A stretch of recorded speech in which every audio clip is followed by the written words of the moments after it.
Hello everyone, welcome back to my channel. तो आज हम लोग पढ़ेंगे सेल्फ इनकम्पैटिबिलिटी के बारे में। इससे पहले हम लोगों ने ऑलरेडी 2 वीडियोस बनाई हुई हैं। फर्स्ट वीडियो में हम लोगों ने पढ़ा था सेल्फ इनकम्पैटिबिलिटी के बारे में और उसकी इम्पोर्टेंस क्या है प्लांट्स में, और पढ़ा था हम लोगों ने कि क्लासिफिकेशंस क्या हैं सेल्फ इनकम्पैटिबिलिटी की, और 4 बेसिस पढ़े थे जिनके ऊपर कंपैटिबिलिटी की क्लासिफिकेशन है। उसके बाद हम लोगों ने उस वीडियो में डिस्कस किया था होमोमॉर्फिक सिस्टम के बारे में। उसके बाद जो सेकेंड वीडियो बनाई थी हमने, सेकेंड पार्ट, उसमें हम लोगों ने पढ़ा था होमोमॉर्फिक सिस्टम के बारे में। होमोमॉर्फिक सिस्टम क्या है, उसके फर्दर 2 टाइप्स पढ़े थे हम लोगों ने, गैमेटोफिटिक और स्पोरोफिटिक सिस्टम।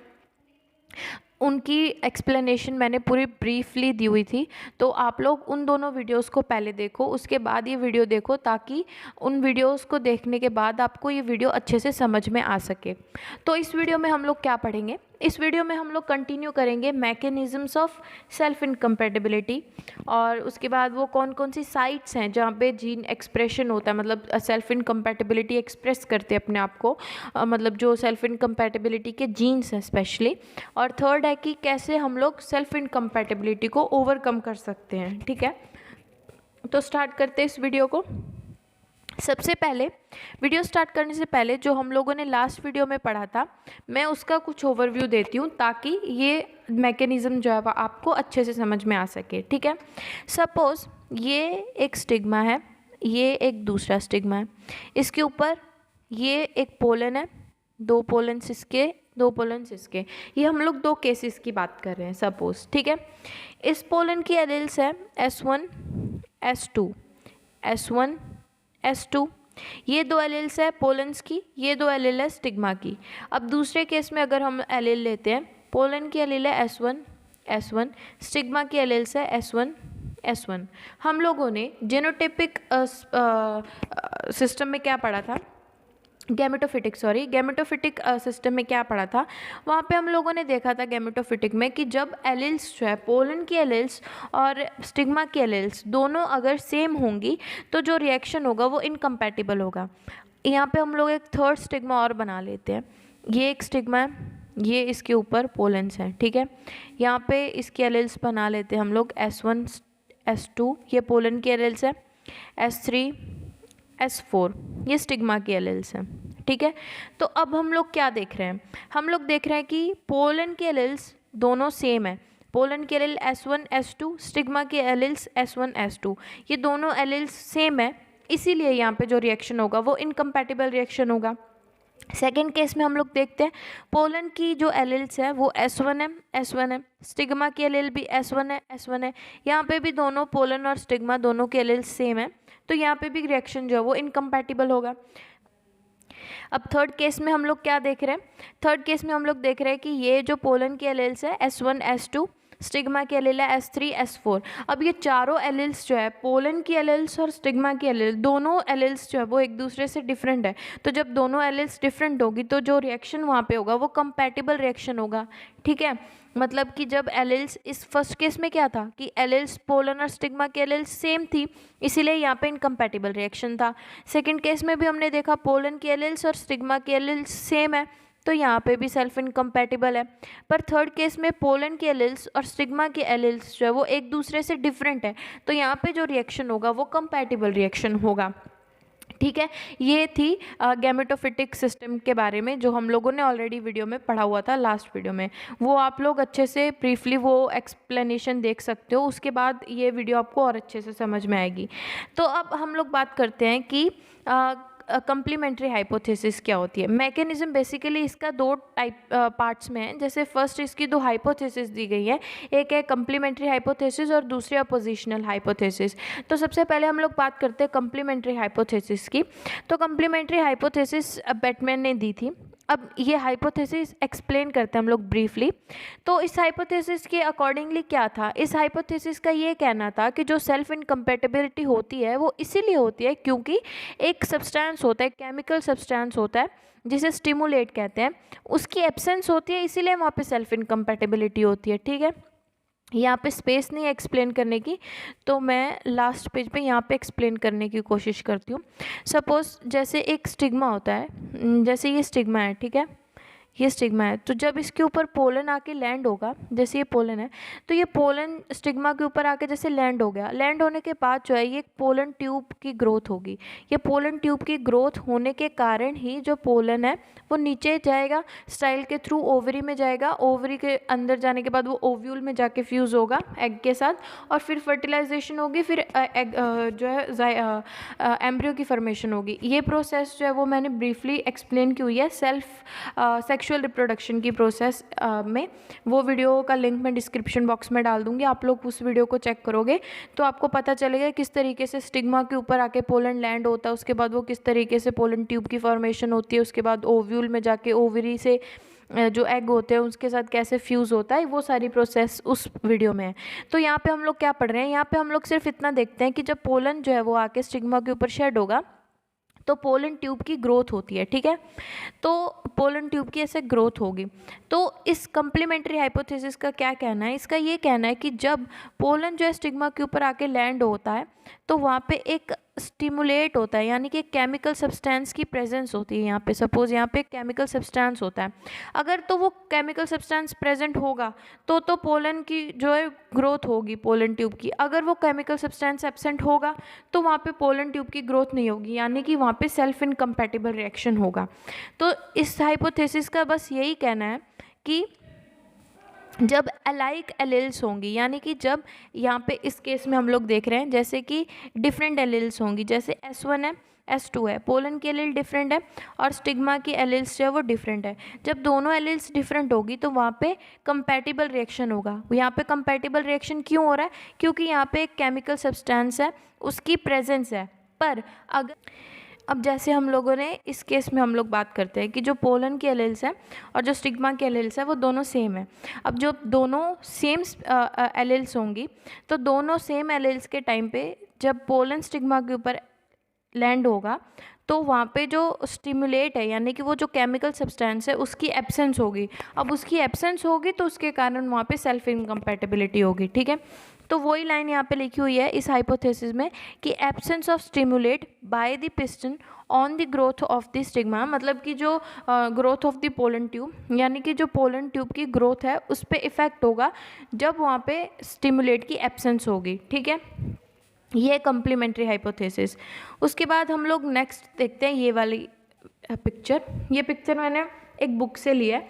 तो यहाँ पे हम लोग देख सकते हैं कि पोलन है ये और ये स्टाइल है। पोलन की यहाँ पे S1 एलील है, पोलन की यहाँ पे एलील है S1 स्टाइल की, यहाँ पे S2 एलील है पोलन की, यहाँ पे S2 एलील है स्टाइल की। तो यहाँ पे क्या होगा, यहाँ पे अगर जब तो ये दोनों डिफरेंट होगी, अगर पोलन की एलील S1 है, स्टिग्मा की एलील जो है वो S1 है। अब ये S1 दोनों सेम है, यानी कि दोनों सेम है तो यहाँ पे इनहिबिशन होगा। अलाइक एलील्स हैं, दोनों सेम एलील्स हैं पर सेम है, इसीलिए यहाँ पे एब्सेंस होगी वो स्टिमुलेट की, इसलिए यहाँ पे इनहिबिशन होगी ग्रोथ की। उसी तरीके से यहाँ पे ये पोलन S2 है, स्टिग्मा जो है वो भी S2 है, दोनों एलिल्स सेम है तो यहाँ पे भी जो है ग्रोथ की इनहिबिशन होगी, यानी कि दोनों सेम है तो जो एब्सेंस होगी वो केमिकल सब्सटेंस की, इसीलिए यहाँ पे सेल्फ इनकम्पैटिबिलिटी होगी।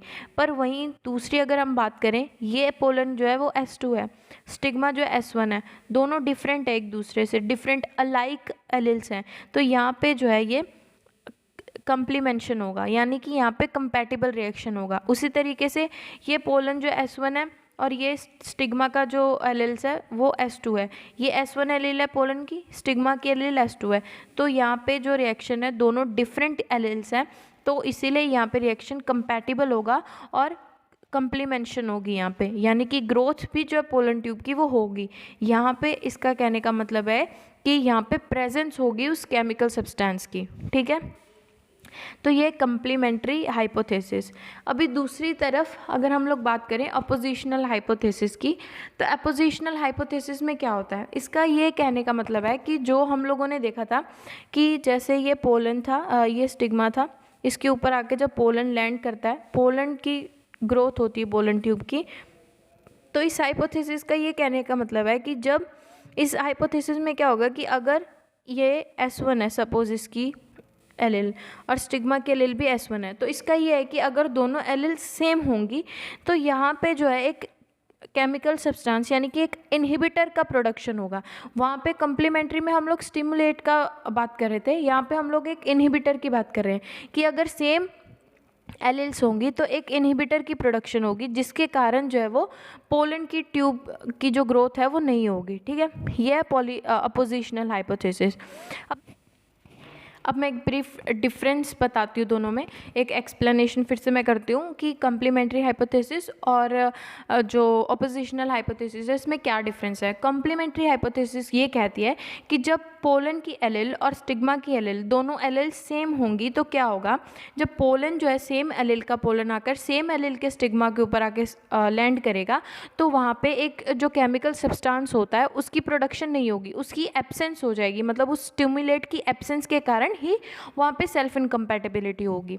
सेकंड केस अगर हम बात करें कि अगर पोलन जो है वो उसकी एलिल डिफरेंट है और स्टिग्मा की एलिल डिफरेंट है, ठीक है, यहाँ पे हम लोग ड्रॉ करके देखते हैं कि अगर पोलन की एलिल जो है ये स्टिग्मा है, ये पोलन है, इसकी एलिल डिफरेंट है, स्टिग्मा की एलिल डिफरेंट है। जब ये पोलन डिफरेंट एलिल का पोलन डिफरेंट एलिल के स्टिग्मा के ऊपर आके लैंड होगा तो यहाँ पे एक केमिकल सब्सटेंस यानी कि स्टिमुलेट की प्रेजेंस होगी, उसकी प्रेजेंस के कारण ही जो है ये पोलन आगे पोलन ट्यूब की ग्रोथ को प्रमोट कर सकेगा। ठीक है, ये है कम्प्लीमेंट्री हाइपोथेसिस। उसके बाद अगर हम बात करें ये अपोजिशनल हाइपोथेसिस की, तो अपोजिशनल हाइपोथेसिस में क्या है, उसमें भी यही कहा है कि अगर ये स्टिग्मा है ये पोलन है, अगर पोलन की एलिल जो है S1 या और स्टिग्मा की एलिल दोनों एलिल्स सेम है तो सेम एलिल के कारण जब पोलन जो है स्टिग्मा के ऊपर आके लैंड होगा तो यहाँ पे एक इनहिबिटर की प्रोडक्शन होगी। अब इस इनहिबिटर के कारण जो पोलन की ग्रोथ होगी यानी कि पोलन ट्यूब की ग्रोथ होगी वो रुक जाएगी, जिसके कारण सेल्फ इनकम्पैटिबिलिटी होगी।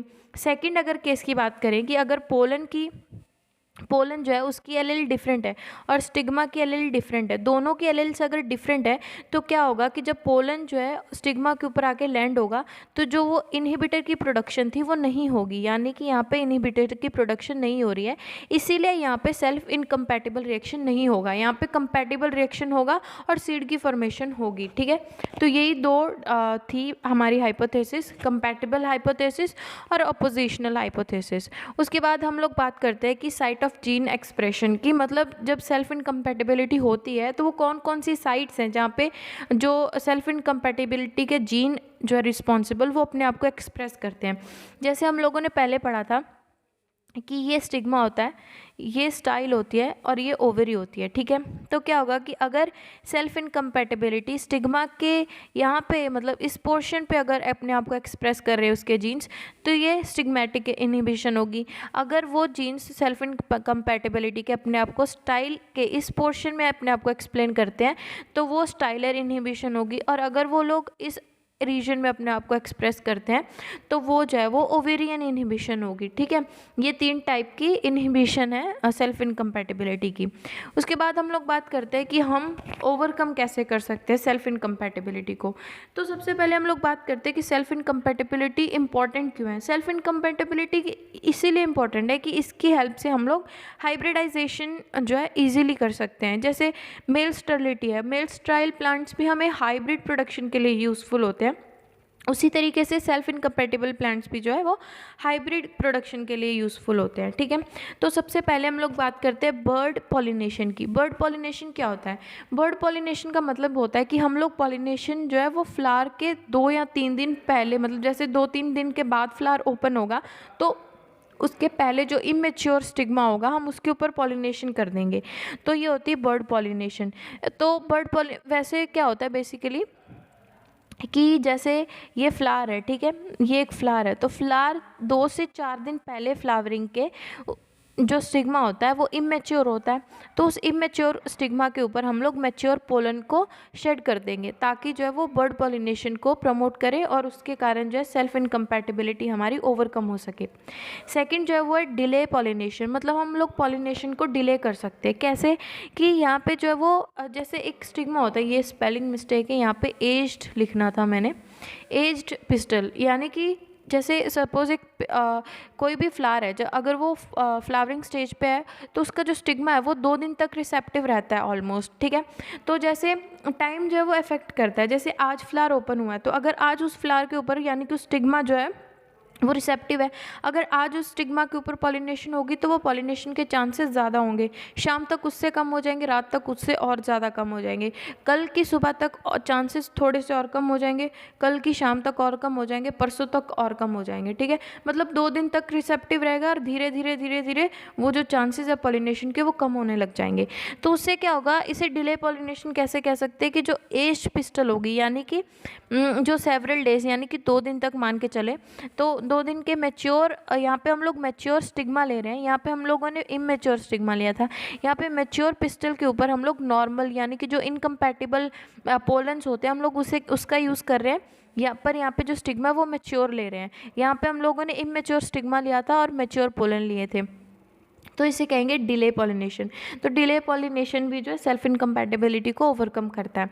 उसके बाद late season pollination. Late season pollination का मतलब क्या होता है, जैसे कोई भी क्रॉप है, ठीक है, हर क्रॉप जो है वो अपना क्रॉप के डिफरेंट डिफरेंट स्टेजेस होते हैं। जैसे पहला जर्मिनेशन स्टेज होगा, ठीक है, तो जर्मिनेशन स्टेज होगा, उसके बाद टिलरिंग होगी, तो उसके बाद जो है वो फ्लावरिंग स्टेज होगी, मिल्किंग स्टेज होगी, ऐसे ऐसे डिफरेंट स्टेजेस होते हैं। तो जैसे फ्लावरिंग स्टेज आएगा किसी भी क्रॉप का, तो ये तो है नहीं कि फ्लावरिंग स्टेज आज फ्लावरिंग स्टेज आया और कल ख़त्म हो जाएगा। कम से कम फ्लावरिंग स्टेज सब ज़्यादा नहीं तो 4-5 दिन, हफ्ता तो रहता ही है हर एक क्रॉप का। ठीक है, फ्लावरिंग स्टेज मतलब अभी एक दिन थोड़े से प्लांट्स ने अपनी फ्लावरिंग पर अटेन हुए, उसके बाद थोड़े दूसरे दिन में थोड़े और प्लांट फ्लावरिंग स्टेज तक गए, तीसरे दिन थोड़े और प्लांट फ्लावरिंग स्टेज तक गए, मतलब पूरे हफ्ते के अंदर अंदर वो पूरा जो एक फील्ड है या पूरी क्रॉप है वो अपने आप को फ्लावरिंग स्टेज तक ले आएगी। ठीक है, तो इसीलिए जब फ्लावरिंग स्टेज सपोज 1 2 3 4 5 दिन फ्लावरिंग स्टेज रह रही है, तो हम लोग क्या करेंगे, 5वें दिन को पॉलिनेशन करेंगे,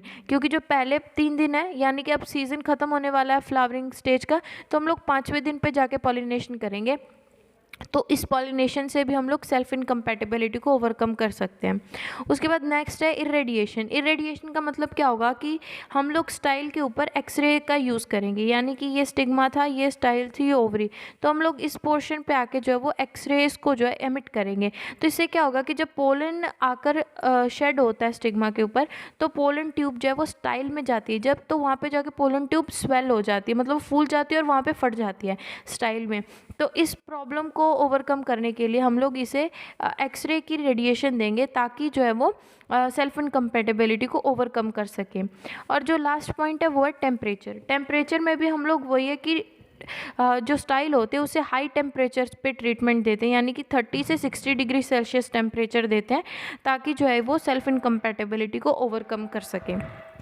तो ये थी आज की वीडियो मेरी, जिसमें मैंने आपको बताया कि सेल्फ इनकम्पैटिबिलिटी के मैकेनिज़म्स क्या हैं और इसके जो डिफरेंट साइड्स है वो कौन सी हैं, 2 हाइपोथेसिस हमने डिस्कस की और किस तरीके से हम सेल्फ इनकम्पैटिबिलिटी को ओवरकम कर सकते हैं। तो होप आपको ये वीडियो अच्छी लगी होगी। If you like my video then please like share and subscribe to my channel. और यहाँ पर आज हमने पूरा जो सेल्फ इनकम्पैटिबिलिटी का चैप्टर है वो कंप्लीट कर दिया 3 वीडियोस में। आप लोग इन 3 वीडियोस को देखो। अगर फिर भी आपको कोई डाउट है तो please let me know in the comment section. And thank you, बस यही है।